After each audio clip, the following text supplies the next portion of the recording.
Desde muito cedo percebi que havia algo em mim que não se encaixava no mundo ao meu redor. Enquanto outras crianças aceitavam com naturalidade as regras e os caminhos impostos, eu questionava: por que precisa ser assim? Quem decidiu que este é o único jeito? Essas perguntas não saíam da minha mente. E durante anos, pensei que isso era um defeito. Mais tarde, compreendi que era meu maior dom. A inquietação com o normal é o primeiro sinal de uma mente que nasceu para liderar. Se você também cresceu com esse desconforto diante da rotina comum, saiba que isso não é rebeldia, é percepção. É sensibilidade espiritual. A Bíblia nos revela que não fomos feitos para nos conformar com o mundo. Em Romanos 12:2 está escrito: não vos conformeis com este mundo, mas transformai-vos pela renovação da vossa mente. Aquilo que em mim parecia desajuste era apenas uma semente de visão. Uma visão que ainda não encontrara espaço para florescer. O mundo molda as pessoas para seguirem trilhos prontos. Desde a escola, somos ensinados a obedecer antes de pensar, a repetir antes de criar. Mas aqueles que estão destinados a conquistar grandes resultados jamais se adaptam por completo. Eles se inquietam. Eles apertam as fronteiras do possível. Eles não aceitam a primeira resposta. Esse desconforto, quando bem canalizado, vira a força que ergue impérios. Em A Lei do Triunfo, ensinei que toda liderança começa por um impulso interior de não aceitar o comum. Os homens que mudaram a história não foram os mais obedientes. Foram os mais conscientes. Foram aqueles que ousaram dizer: deve haver outro caminho. Foram movidos por um senso profundo de inconformismo, não com o mundo por fora, mas com o potencial adormecido por dentro. Essa é a inquietação que impulsiona a ação. Muitos tentam calar essa voz interna. Dizem a si mesmos que é melhor se encaixar, que é mais seguro não arriscar, que o silêncio é mais confortável que o confronto. Mas esses pensamentos, embora pareçam pacíficos, são o começo da morte de um propósito. Quando você abafa o incômodo com o normal, você enterra a centelha da sua identidade. O primeiro passo para a liberdade mental é respeitar sua própria inquietação, olhar para ela com reverência, tratar esse desconforto como um mapa. Um mapa que te aponta para o lugar onde sua alma respira. Não é preciso romper com tudo de uma vez, mas é preciso começar a escutar. Se toda segunda-feira você acorda com angústia, não culpe o trabalho, culpe a ausência de propósito. Se toda conversa parece rasa, talvez seja sua mente clamando por profundidade. Se o padrão dos outros parece pequeno, talvez seja porque você nasceu para criar o seu próprio. Veja, não estou dizendo que a rebeldia por si só é virtude. Estou dizendo que a rebeldia com direção é força criadora. Quando direcionada por princípios, essa inquietação se torna a base da realização. Moisés não aceitou as correntes do Egito. Davi não aceitou as provocações do gigante. Neemias não aceitou o estado deplorável dos muros de Jerusalém. Todos eles carregavam essa inquietação divina que os movia à ação. A prática que proponho é simples, mas poderosa. Pegue um caderno. Escreva tudo que te incomoda na sua rotina. Tudo que parece pequeno demais para a grandeza que você sente. Por dentro. Em seguida, ao lado de cada item, escreva: o que posso fazer para mudar isso? Não se preocupe com a viabilidade imediata. Apenas treine sua mente para reagir com perguntas de criação e não com desculpas de aceitação. Com o tempo, esse exercício vai destravar o seu gênio interior. Entenda, grandes realizações não nascem do contentamento. Elas nascem do incômodo, do desconforto, da recusa em aceitar que o mundo é apenas isso que nos foi apresentado. Essa semente está em você, talvez adormecida, talvez abafada por vozes externas, mas ela está aí, e se você honrá-la, se você cuidar desse fogo que arde por dentro, vai descobrir que sua mente foi feita para guiar e não para seguir, para criar e não para imitar, para transformar e não para se adaptar. Essa é a base de tudo que ensinei. A riqueza verdadeira começa quando você assume o poder de sua mente, e esse poder nasce da escolha de não aceitar o que te limita. Se você entendeu esta verdade, escreva nos comentários: mente é poder. Quando olho para os grandes realizadores que entrevistei ao longo da vida, percebo um traço comum em muitos deles: o impulso de vender, de negociar, de transformar algo simples em valor desde muito cedo. Nenhum diploma ensinou isso a eles.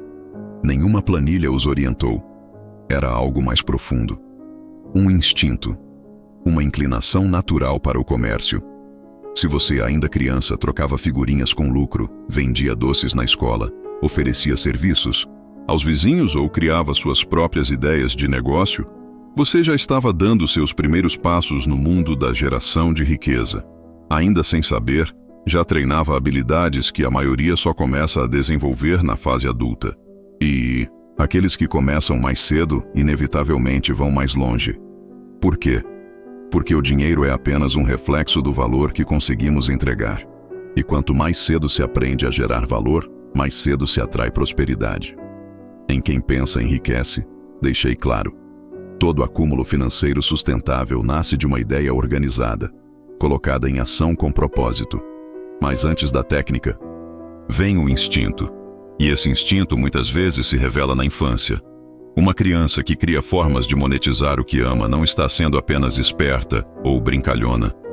Está manifestando, mesmo sem perceber, o que chamo de mentalidade criadora. Uma capacidade de observar o mundo com olhos de solução, de enxergar o invisível, de transformar oportunidades em resultados. Lembro de uma conversa com um jovem que, aos 8 anos, vendia suco na porta da própria casa. Ele dizia que gostava de ver as pessoas felizes com o que ele oferecia. Perceba, o foco dele não era apenas o dinheiro, mas o ato de servir, de encantar, de entregar algo útil. Esse é o segredo dos verdadeiros milionários. Eles não perseguem o lucro como um fim. Eles o atraem como consequência de resolverem problemas reais com entusiasmo. A Bíblia, com sua sabedoria eterna, confirma esse princípio. Em Provérbios 22:29 está escrito: "Viste um homem perito na sua obra? Perante reis será posto." A perícia começa com interesse, e o interesse genuíno começa cedo. Quando uma criança se envolve com entusiasmo em algo que agrega valor, ali existe uma semente de excelência. E a excelência, quando regada com persistência e sabedoria, abre portas que o talento puro jamais abriria sozinho. Mas há algo ainda mais profundo aqui. O instinto comercial precoce revela mais do que habilidade. Ele revela a mentalidade de abundância. Uma criança que vende está inconscientemente assumindo que há recursos, há possibilidades, há caminhos, diferente daquela que apenas consome ou espera. Essa diferença pode parecer pequena no início, mas com o tempo se transforma em um abismo entre quem constrói e quem apenas segue o fluxo. Se você reconhece em sua história momentos assim, mesmo pequenos, mesmo esquecidos, resgate-os com carinho. Eles são pistas, são lembretes de quem você já foi antes de ser moldado pelos medos alheios. A sociedade muitas vezes sufoca esse instinto com frases como "isso não dá dinheiro" ou "isso é só uma brincadeira". Mas o que parece brincadeira para o mundo pode ser a centelha de um destino extraordinário. Se hoje você sente dificuldade para encontrar seu caminho profissional ou empreender, comece revisitando sua infância. Lembre-se, o que você amava fazer quando ninguém estava olhando? O que te fazia perder a noção do tempo? Que ideias você tinha que deixavam os adultos surpresos? Ali existe ouro. Ali está um mapa do seu potencial autêntico. A prática que recomendo é simples, mas poderosa. Escreva em um caderno todos os episódios da sua infância em que você criou, vendeu, negociou ou teve ideias que geravam valor. Em seguida, observe os padrões. O que eles revelam sobre seus talentos naturais, sobre seus interesses genuínos, sobre seu estilo único de lidar com pessoas, produtos e ideias? A maioria dos adultos se perde tentando ser o que o mercado quer. Mas os verdadeiros realizadores prosperam ao se reconectarem com o que já eram antes de se moldarem às expectativas do mundo. O instinto comercial precoce não é um acidente, é um sinal, um código, uma espécie de bússola interna apontando para aquilo que pode se tornar sua zona de genialidade. Não ignore os pequenos começos, não despreze os centavos. Toda grande fortuna começou com uma pequena troca de valor, com um produto vendido na vizinhança, com um serviço oferecido com humildade. O que diferencia os milionários não é onde começaram, mas o fato de que nunca pararam de gerar valor. e que quanto mais aprendiam, mais simplificavam, mais serviam, mais prosperavam. Se você teve esse impulso ainda jovem, então a centelha está aí. Basta soprar, basta organizar, basta agir. Pois, como sempre digo, ideias não valem nada se não forem colocadas em prática. Mas uma mente criadora, com ação disciplinada, move o mundo. Durante anos entrevistei os homens mais ricos, influentes e respeitados da minha geração. E observei que a liderança verdadeira nunca foi uma imposição. Ela sempre brotou de dentro. Não era o título que fazia o líder. Era o magnetismo. Era a visão. Era a força invisível que fazia com que os outros naturalmente o seguissem. E o mais impressionante é que, na maioria dos casos, esse traço não surgiu na vida adulta. Ele já existia na infância. Se você foi aquela criança que, sem ser mandada, organizava as brincadeiras, propunha desafios, estabelecia regras, liderava grupos, isso não foi coincidência. Isso foi a manifestação precoce do que chamo de autoridade natural. Aquela que não grita, não força, mas inspira. Essa liderança não nasce do desejo de dominar, mas da urgência de construir. O verdadeiro líder não busca o controle, busca o progresso. Ele não se impõe por medo, ele avança por visão. E essa visão, na maioria das vezes, começa em pequenos gestos. Reunir amigos para criar algo. Tomar iniciativa quando todos estão indecisos. Assumir responsabilidades, mesmo sem ser cobrado. Muitos que entrevistei relatavam memórias assim, de como, desde pequenos, os outros esperavam por sua opinião, de como eram os primeiros a sugerir e os últimos a desistir. Isso não é vaidade, é vocação, e quem ignora sua vocação vive em conflito interior. Já quem honra essa inclinação se alinha com o próprio destino. A Bíblia revela isso com clareza em Provérbios 29:18. Onde não há visão, o povo perece. A liderança verdadeira nasce da visão. E a visão não precisa ser grandiosa no começo. Pode ser o simples desejo de resolver, organizar, unir. Quem lidera desde cedo está treinando o músculo da visão. E quem tem visão, move multidões. Mas, atenção! A liderança natural, quando não cultivada com caráter, se torna manipulação. Por isso, toda liderança deve nascer da verdade e ser guiada por valores. O verdadeiro líder assume a responsabilidade pelo todo, mesmo que tenha que pagar o preço sozinho. Ele não busca os aplausos. Ele persegue o propósito. Reflita sobre isso. Quantas vezes você foi chamado de mandão? Quantas vezes disseram que você queria ser o dono da brincadeira? Talvez o que parecesse orgulho aos olhos dos outros fosse, na verdade, apenas a semente da sua liderança. E o que você precisa agora é olhar para essa semente com maturidade. Entender que liderar é servir, é cuidar, é abrir caminho. Lembro de um rapaz que entrevistei, hoje um milionário conhecido, que aos 9 anos já organizava campeonatos de bola no bairro com regras, tabelas e prêmios. Ele não fazia isso por status. Fazia porque via potencial onde os outros viam apenas brincadeira. Hoje, ele lidera equipes com centenas de funcionários com a mesma paixão e clareza que tinha quando liderava seu time de infância. Você pode treinar habilidades técnicas ao longo da vida, mas a habilidade de influenciar pessoas, de inspirar, confiança e de mover grupos em direção a um objetivo, nasce de um dom. Um dom que precisa ser refinado, mas que dificilmente pode ser fabricado. A prática que recomendo é simples, mas exige coragem. Escreva todas as situações em que você foi colocado à frente. Não apenas as formais, mas as espontâneas. Relembre momentos onde você precisou decidir por outros, onde sua voz foi escutada, mesmo sem autoridade.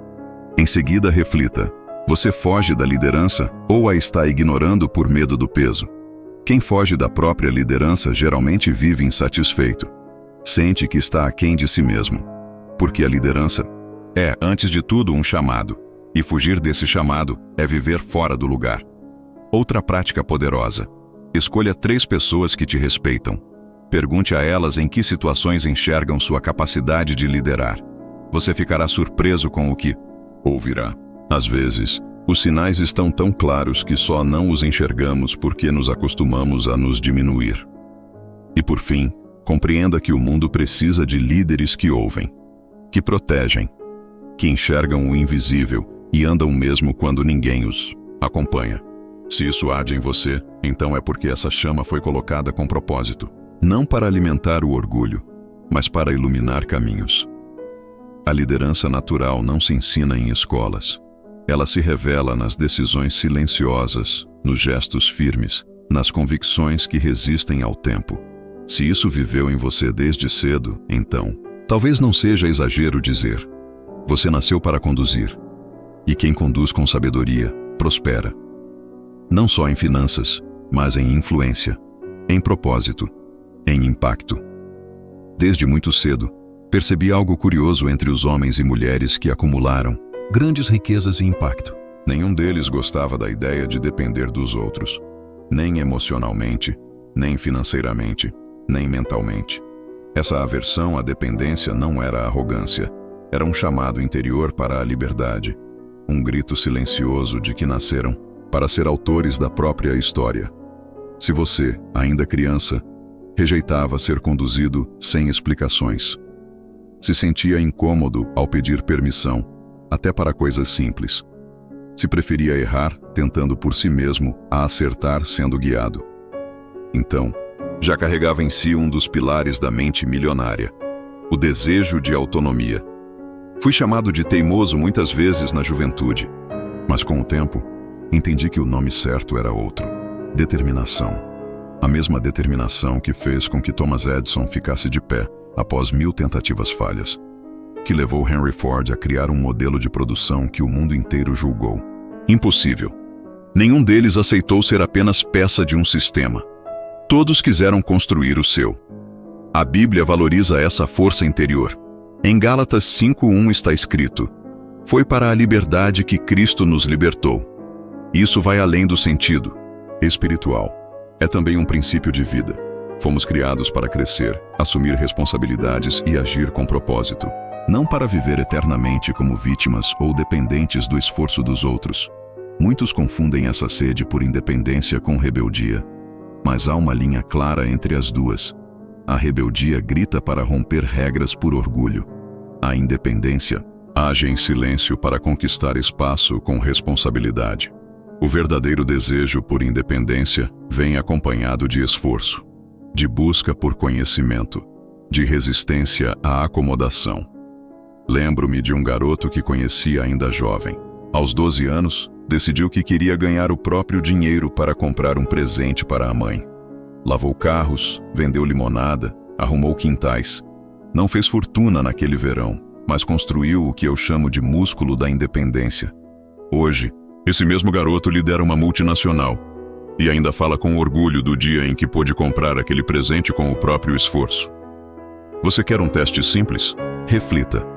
Quantas vezes você preferiu fazer por si mesmo algo que poderia ter sido delegado? Quantas vezes a sensação de conquistar algo com as próprias mãos te deu mais satisfação que o próprio resultado em si? Esse é o espírito. O empreendedorismo começa aí. Não em abrir um CNPJ, mas em dizer para si mesmo: eu sou responsável pela minha vida. Agora, é preciso saber que o caminho da independência é estreito. Ele exige escolhas, renúncias, persistência. Quem busca liberdade precisa abrir mão da zona de conforto. Precisa aceitar o peso das decisões. E muitas vezes, caminhar sem aplausos. A prática que recomendo é direta. Faça uma lista das áreas da sua vida onde ainda depende excessivamente dos outros. Depois, estabeleça metas realistas para conquistar autonomia em cada uma delas. Se for financeiramente, comece com um plano de controle de gastos e geração de renda. Se for emocionalmente, estude, reflita, aprenda a se ouvir. Se for mentalmente, pare de terceirizar sua opinião. Leia, pesquise, assuma suas ideias. A mente que busca a independência é uma mente que não se acomoda com justificativas. Ela busca soluções. E se não encontra o caminho pronto, constrói. 1. Porque entende que depender é natural por um tempo. Mas viver preso à dependência é abrir mão do chamado da liberdade. Aos olhos de muitos, a dependência parece conforto, mas ela cobra caro. Ela enfraquece o senso de direção. Ela emburrece a iniciativa. E no fim, transforma mentes brilhantes em sombras obedientes. Por isso, nunca se envergonhe de ter desejado a independência. Pelo contrário, nutra essa sede. Alimente-a com conhecimento, com fé e com coragem. Foi com essa sede que muitos que entrevistei quebraram correntes invisíveis. Alguns eram filhos de trabalhadores simples. Outros começaram com dívidas. Poucos tinham herança, mas todos tinham o mesmo traço. Não aceitavam viver com migalhas. E é isso que faz a diferença. A sede de independência é o sopro divino, que nos empurra para fora da mediocridade. É a lembrança silenciosa de que fomos criados para governar nossa história, não para apenas sobreviver dentro dela. Quando olho para trás e analiso os traços comuns dos homens e mulheres que alcançaram feitos extraordinários, percebo um padrão que não falha. Eles não aceitavam o impossível como resposta final. Onde os outros viam barreiras, eles enxergavam degraus. Onde o mundo dizia não dá, eles se perguntavam: como posso fazer funcionar? Esse é o espírito de superação. E ele não se aprende com livros, ele nasce no íntimo da alma e se fortalece com a prática da persistência. Desde muito jovem, percebi que as maiores conquistas da vida não vêm para os mais fortes, nem para os mais rápidos. Vêm para aqueles que se recusam a desistir. A mente resiliente é forjada no atrito, na resistência, na queda. Ela se prova não quando tudo vai bem, mas quando tudo parece perdido. A Bíblia revela esse princípio em inúmeros relatos. Um dos mais claros é o de José. Vendido pelos próprios irmãos, acusado injustamente, esquecido na prisão. E mesmo assim, ele não parou de sonhar. Não abandonou sua identidade. Não entregou sua esperança. E no tempo certo, foi exaltado ao governo do Egito. O que o levou até lá não foi a ausência de dor, mas a recusa em permitir que a dor anulasse seu propósito. A maioria das pessoas recua diante do primeiro obstáculo. Elas confundem resistência com rejeição. Acham que se algo está difícil, é porque não é para elas. Isso é uma mentira que rouba destinos. O espírito de superação começa justamente quando a dificuldade aparece. Ele não é ativado no conforto, mas na pressão. Eu aprendi que a mente humana é como um músculo. Quanto mais exigida, mais forte fica. Mas é preciso entender que a força não nasce da ausência de quedas, e sim da escolha de se levantar uma vez mais. Se você já enfrentou algo que parecia maior que você, e mesmo assim decidiu tentar de novo, parabéns. Isso já é um sinal de que o extraordinário corre nas suas veias. Quantas vezes você ouviu, isso não é possível? Quantas vezes alguém disse, não tente, vai se frustrar? E mesmo assim você tentou, mesmo sem apoio, mesmo com medo. Isso não é teimosia. É visão, é a semente da superação germinando em terreno fértil. Eu vi homens quebrados se reerguendo por causa de uma ideia que ninguém levou a sério. Vi mulheres abandonadas reconstruindo sua vida com dignidade e coragem. O que havia de comum entre eles? Um coração que não se curvou à dor, uma mente que não se rendeu ao pessimismo, uma fé que não cedeu à lógica. Se você carrega em si o incômodo com o impossível, abrace isso. Essa inquietação não é fraqueza. É o espírito chamando você para algo maior. Muitos milionários começaram ouvindo frases como "isso nunca vai dar certo" ou "você não nasceu para isso". Mas dentro deles havia uma chama que dizia o contrário. E essa chama não se apagava com críticas. Pelo contrário, alimentava-se delas. O exercício prático é simples, mas profundo.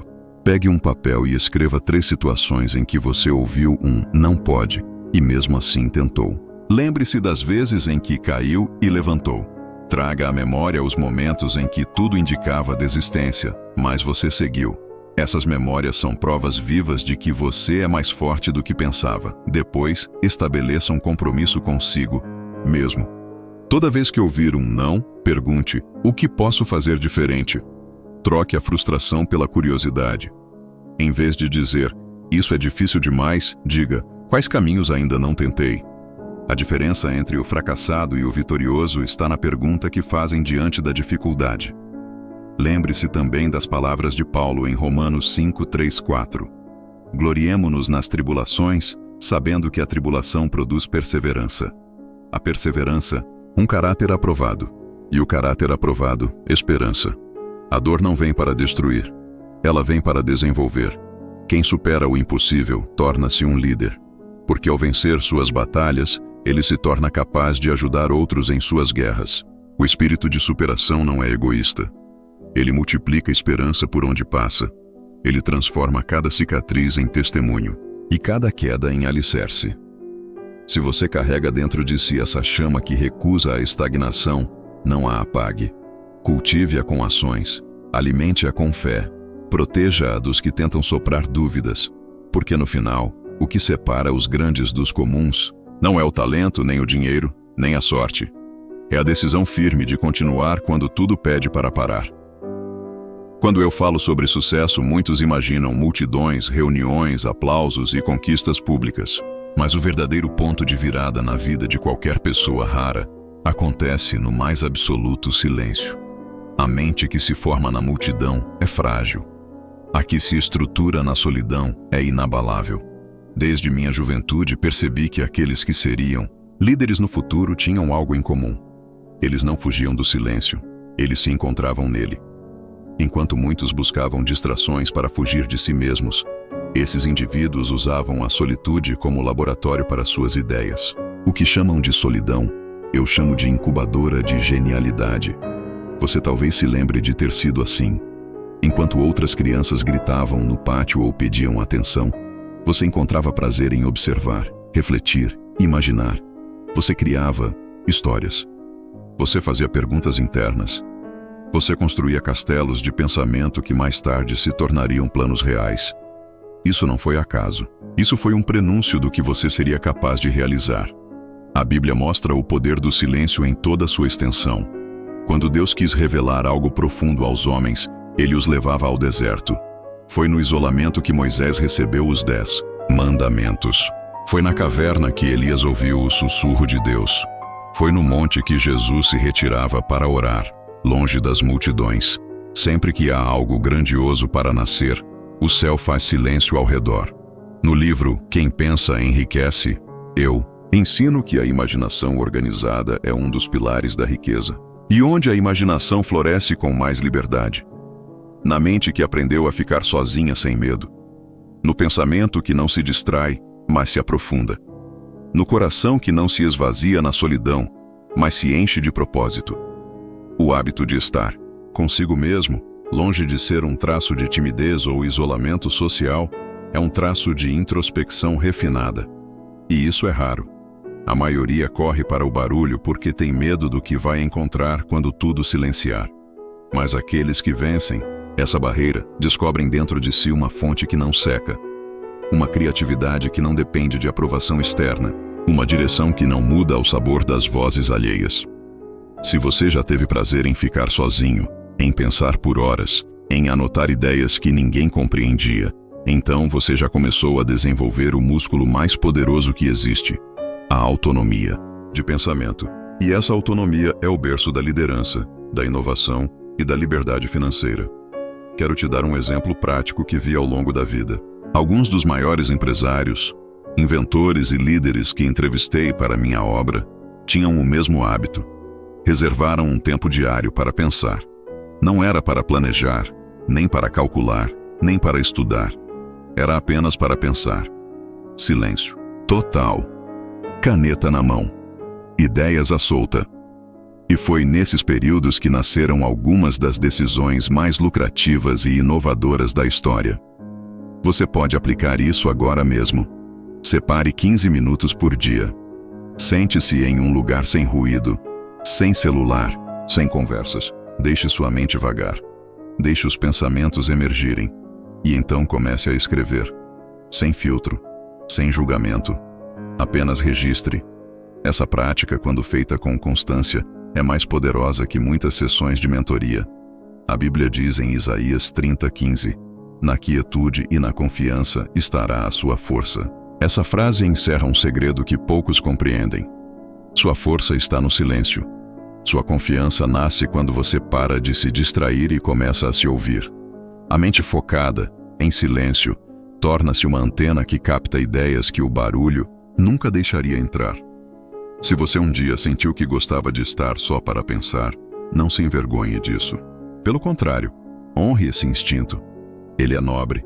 É o oposto da ansiedade coletiva que domina o mundo. Enquanto outros se afogam em estímulos, você aprende a mergulhar na própria alma. E quem aprende a nadar nesse mar interno, jamais se afoga na superfície da vida. O que faz uma ideia ser diferente das outras? É o tempo que ela passou sendo refinada na solidão. Não há pressa no crescimento de uma árvore forte. Da mesma forma, não há precipitação no amadurecimento de uma mente rica. E a solidão, quando bem aproveitada, é o solo onde essa mente se enraiza. Apreciar o silêncio é como acessar um cofre onde suas melhores versões estão guardadas. A voz que vai te orientar não virá do exterior. Ela vai nascer do seu interior, quando tudo ao redor silenciar. E quando você aprender a ouvi-la, nada mais vai te confundir.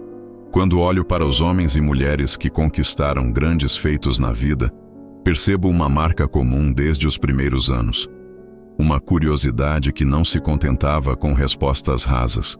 Eu mesmo, desde muito jovem, aprendi que a mente que pergunta com profundidade tem mais valor do que a que responde com pressa. A verdadeira riqueza começa com a pergunta certa. Se você, quando criança, fazia perguntas que deixavam os adultos desconfortáveis, parabéns. Isso não era desrespeito. Era inteligência precoce. Era fome de compreensão. Enquanto outros se distraíam com brinquedos, você queria entender como o brinquedo funcionava. Enquanto a maioria aceitava explicações prontas, você perguntava, por quê? E depois, como? E depois, e se fosse diferente? Essa inquietação, que muitos tentaram silenciar, era o embrião de uma mente que um dia mudaria o mundo ao seu redor. A curiosidade é a porta de entrada para o autodidatismo. É ela que move os que não esperam que alguém ensine, mas buscam aprender por conta própria. É o que transforma bibliotecas em tesouros e a internet em uma ponte para o conhecimento. Quem tem essa curiosidade não espera o professor. Torna-se o próprio mestre. A Bíblia celebra os que buscam entendimento. Provérbios 25:2 diz: a glória de Deus é encobrir as coisas, mas a glória dos reis é esquadrinhá-las. Ou seja, existe honra em investigar. Existe realeza na busca sincera pela sabedoria. Se você teve essa sede por respostas desde cedo, carregava dentro de si a centelha da liderança intelectual.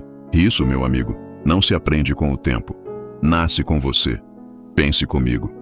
Quantas vezes você foi repreendido por perguntar demais? Quantas vezes riram de você por se interessar por assuntos de gente grande? Quantas vezes te chamaram de sabichão? Tudo isso eram rótulos colocados por quem não compreendia o valor da mente ativa. Você não era inconveniente, era avançado. E isso assusta quem se contenta com a mediocridade. Lembro de uma vez, ao conversar com um dos homens mais ricos dos Estados Unidos, ele me disse: minha fortuna não começou com um negócio. Começou com uma pergunta que ninguém queria responder.